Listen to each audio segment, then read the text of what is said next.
Continuamos, amigos, y como les habíamos prometido, tenemos una entrevista con Pedro Donoso, abogado y analista político. Me permito darle la bienvenida al señor Donoso. Buenas tardes, buenos días, ¿cómo se encuentra? Muchas gracias, muy bien, atento a sus preguntas. Muchas gracias por estar aquí, por darnos nuestro tiempo. Su tiempo es muy importante para nosotros contar con su experiencia. Y bueno, la primera pregunta es muy general. ¿Cómo usted ve el panorama de Ecuador, tanto panorama político y social, en estos precisos momentos?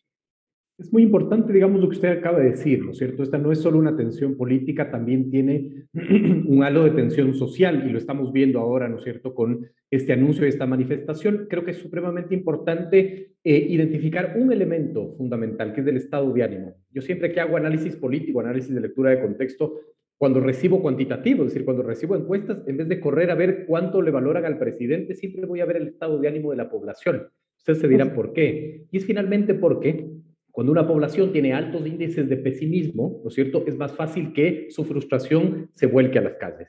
Es interesante ver cómo, por ejemplo, a finales del gobierno de Lenín Moreno, el pesimismo llegó a índices, digamos, nunca antes vistos. 9 de cada 10 encuestados decían sentirse pesimistas del presente. El gobierno de Lasso incluyó, digamos, una inyección de optimismo muy interesante que volcó esa cifra. De acuerdo a ese dato, son las cifras que le estoy dando, de abril a agosto, ¿no es cierto?, hubo una reducción de ese pesimismo en casi 35 puntos, y es muy interesante eso. Ahora el pesimismo está subiendo, ¿no es cierto? Encuestas, digamos, de octubre, tanto de Click Report como de Clima Social, como de perfiles de opinión, hablan, por ejemplo, de 55.15% de pesimismo en el presente, de acuerdo a Click Report. Clima Social nos habla de 35.2% de pesimismo y perfiles de opinión solo valora el 14% del optimismo. ¿Qué quiere decir esto? Que este va a ser el terreno en el que las manifestaciones se den. Es decir, empieza a crecer un pesimismo y eso es importante tenerlo en cuenta en el análisis político y de contexto.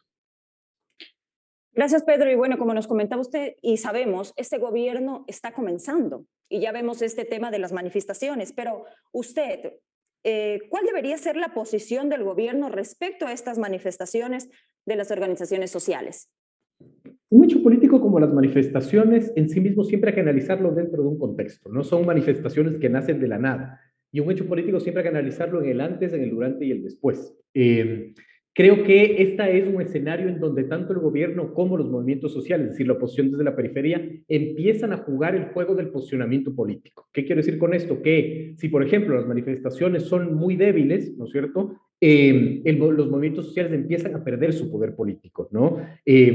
Por ejemplo, hoy le escuché al líder de Unidad Popular, Giovanni Atarihuana, en una entrevista decir que este es una jornada que recién empieza en el proceso de movilización y de manifestaciones. Entonces, eso hay que analizarlo también muy bien. Lo que nos está diciendo los movimientos sociales es que no es un día de manifestaciones, va a ser una jornada inicial, un proceso de crecimiento, ¿no es cierto? Creo que es importantísimo, digamos, que el gobierno tenga mucha mesura y que digamos, evite construir un imaginario de victimización, ¿no es cierto?, con la fuerza pública y con la represión, para darle razón finalmente a los movimientos sociales, sobre todo con el elemento del pesimismo que les estoy manifestando, ¿no? Creo que es supremamente importante entender que de una u otra manera el diálogo puede convertirse en una herramienta cuando lo entendemos como herramienta. Yo creo que tanto el gobierno de Moreno como el gobierno de Lasso cometió el error de creer que el diálogo es el fin y en verdad no es un fin, es un medio, ¿no es cierto? Y este diálogo tiene que transformarse en algo, política pública, decisiones, actos administrativos. Creo que ahí está la clave. Muchas gracias. Es muy interesante lo que acabo de mencionar acerca de si es realmente el fin o es también un medio el diálogo. Y eso me lleva a la siguiente pregunta. ¿Cree que entonces el gobierno de Guillermo Lasso debe ceder a las exigencias, en este caso del dirigente Leonidas Sisa, quien ha manifestado que quiere que el precio de los combustibles baje a 1.50 el diésel y a $2 el extra?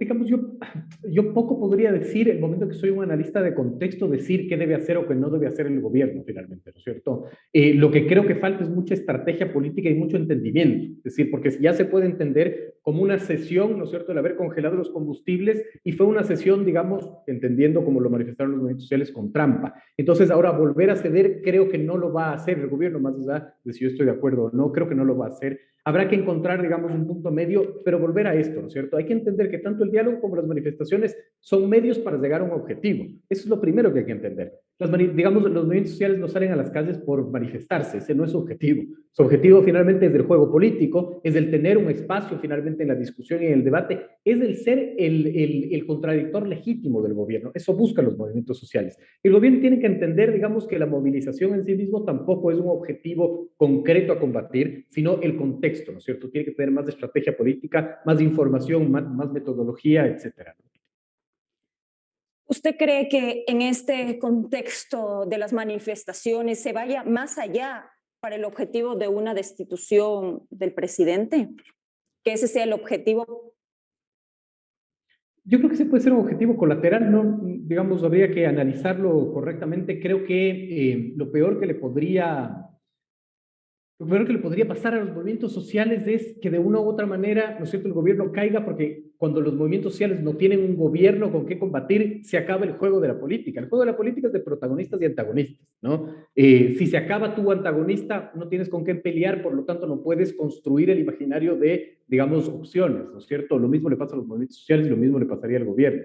No creo que apunta finalmente a la desestabilización, yo creo que eso fue un desliz del presidente en una entrevista que creo que fue un error político gigantesco. Creo que es un fantasma, digamos, que está siempre rondando, ¿no es cierto?, la democracia ecuatoriana, pero creo que ese no es el objetivo, digamos. Y de una u otra manera creo que no hay que entenderlo así. Las movilizaciones, por ejemplo, octubre, ¿no es cierto? Octubre del 19 fue un proceso huérfano de lectura política en este país. Es decir, como somos tan maniqueos en el Ecuador, solo ponemos los buenos contra los malos y tú únete al bando que quieras, ¿no? No, octubre del 2019 pasaron muchas cosas que no se procesaron, no procesó ni siquiera la academia, ni los movimientos sociales, ni los actores políticos, y ojalá esto no pase ahora también. Que creamos que las manifestaciones solo son movimientos sociales lanzando piedras para tumbar al gobierno. No es de eso, pasan muchísimas cosas más de la dinámica social que hay que leer. Listo, muchas gracias por esa información. Bueno, me parece también importante hablar del punto de inflexión de estas manifestaciones, el día en el que el presidente decidió congelar el precio de los combustibles. Pero ahí también pasó algo más que creemos que es muy importante analizar. ¿Considera usted que fue un error esa última subida a los combustibles que dio el presidente cuando anunció el congelamiento? También es muy complicado, digamos, determinar si es un error o no, ¿no? Porque finalmente tú tomas una decisión, ¿no es cierto? Y una decisión no está ligada a que todos estén de acuerdo, todos estén en desacuerdo. Hay una disputa por un concepto, ¿verdad? Pues, Creo que de una u otra manera es importante, sobre todo, entender cómo se tomó, digamos, esa decisión, pero además nunca un hecho político y un anuncio político se lo toma de la nada. Debió haber habido un proceso anterior. Yo creo que ese proceso anterior, digamos, no hubo, y si hubo, ya se lo está trabajando. Por eso estas movilizaciones empiezan a nacer quizás debilitadas cuando, por ejemplo, el movimiento del transporte no lo apoya finalmente. Ese es un tema clave, porque octubre, digamos, del 19, si tomamos eso como referencia, fue lo que fue por el apoyo de varios, digamos, estamentos de la sociedad, ¿no? Entonces, llegar a una negociación previa, llegar a una negociación con el movimiento campesino, puede ayudar a desactivar de una u otra manera un paro, puede justificar la decisión del congelamiento con aumento. Sin embargo, si es que esos, digamos, ofrecimientos no se cumplen, simplemente se está abonando para que el estallido social no sea en octubre, sea en noviembre. así es, pero si esto se implementan los transportistas, todo sería algo más fuerte, o sea, sería una potencia muy grande y sería como hace 2 años que fue en octubre. Pero en las herramientas que habíamos mencionado, el diálogo es algo fundamental. Pero si son dos contrarios, perdón, que no llegan a esta herramienta, ¿usted cuál cree que podrían ser otras herramientas para llegar a un acuerdo entre los dos? Hay varias herramientas, ¿no es cierto? Para eso, digamos, la democracia nos da otras funciones del Estado, ¿no es cierto? Por ejemplo, la asamblea, ¿verdad? En la asamblea, de una u otra manera, se puede llegar a encontrar válvulas de escape. A ver, la política es la administración de las tensiones sociales, ¿no es cierto? ¿Cómo yo administro una tensión social? Estableciendo bien información, actores y metodología. Si yo no identifico cuáles son los actores, si yo no identifico cuál es la problemática, es, digamos, gravísimo la capacidad de yo poder llegar a acuerdos. El subsidio al combustible tiene dos visiones, digamos. Nosotros decíamos esto en un informe que enviamos a nuestros clientes todos los viernes. Decíamos que el subsidio a los combustibles tiene dos visiones. La parte económica, que dice hay que eliminar el subsidio a los combustibles, y la parte social, que dice eliminando el subsidio a los combustibles llega a un problema, digamos, grave dentro de la lógica social. Y claro, lo que le pasa al Ecuador no solo son dos movimientos políticos disputándose, hay un montón de cosas que está sucediendo, ¿no es cierto? Es decir, 8 de cada 10 hogares con niños disminuyeron sus ingresos durante la pandemia, lo dijo UNICEF, ¿no es cierto? Más de 60,000 personas han salido entre enero y mayo del Ecuador y no han regresado, o la migratoria, ¿verdad? La primera causa de muerte en adolescentes es el suicidio, estas son cifras pre-pandemia, entonces el tejido social está roto. ¿Cuáles son las válvulas de escape en la política social? La política social tiene que derivarse finalmente que nos ayude a dar esta válvula de escape. A mí lo que me sorprende es que de una u otra manera el gobierno, 4 meses después, 5 meses después, aún no tenga una metodología de subsidio de los combustibles. Es increíble. Quizás el subsidio de los combustibles, con una metodología clara, bien explicada y bien colocada en el imaginario, pueda ser una válvula de escape, digamos, en esta disputa. Pero también no hay que ser ingenuos y creer que el problema pasa solo por el subsidio de los combustibles. No necesariamente. También hay un juego político de tensiones y también los movimientos sociales están reclamando, ¿no es cierto?, su legitimidad para convertirse en un actor político a futuro, ¿no? Entonces, es muy, muy complejo. Creo que el diálogo sigue siendo la herramienta, pero es una herramienta. Es un problema cuando lo entiendes como un fin y cuando el diálogo no se transforma en nada. Es decir, el diálogo no es la foto y el titular. El diálogo es la política pública, son proyectos de ley, ¿no es cierto? Son decisiones administrativas. Muchas gracias por su tiempo. Le ponemos fin a esta entrevista, pero les decimos que no se despeguen de nuestra pantalla porque en breves momentos vamos a tener una nueva entrevista. Y bueno, le agradecemos por su tiempo y por todo su conocimiento a Pedro Donoso y pronto estaremos con nuestro siguiente segmento. No se despeguen de nuestra pantalla.